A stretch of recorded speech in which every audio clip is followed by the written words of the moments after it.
Méditation du 29 mars, le contentement. J'ai appris à me contenter de l'état où je me trouve. Philippiens 4, verset 11. Un des lieux les plus frappants que j'ai visité est la prison de la Mamertina, dans la vieille ville de Rome. Une petite prison souterraine, humide, sombre et froide, encastrée dans la pierre avec un trou pour les besoins physiologiques. Dans cette cave, l'apôtre Paul, probablement avec les bras et les jambes attachés ou enchaînés à un soldat, a exercé l'une des pratiques les plus précieuses, le contentement. Paul a appris à vivre heureux en toutes circonstances, mais la plupart d'entre elles étaient loin d'être favorables. Comment pouvait-il être toujours heureux? Premièrement, personne ne naît en sachant être satisfait. Paul a appris le contentement. Nous pouvons nous aussi apprendre cette attitude et l'intégrer à notre routine. Deuxièmement, le bonheur n'est pas forcément lié au bon moment. Le contentement est une attitude qui s'adapte à toutes les situations. Troisièmement, le contentement dépend de notre vision du monde.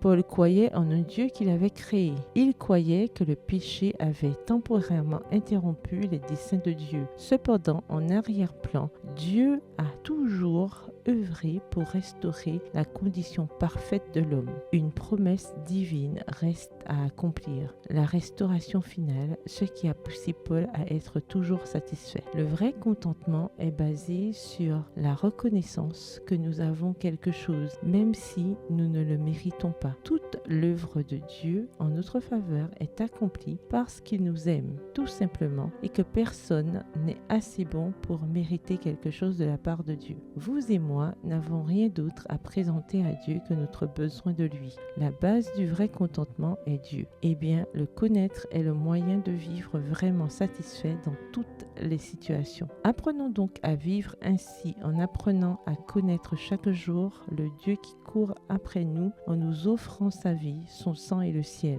Le meilleur avenir que nous puissions souhaiter sans le mériter. Comme il est agréable d'être entouré de personnes qui vivent dans le contentement. Êtes-vous l'une d'entre elles? Bonne journée, que l'Éternel vous bénisse.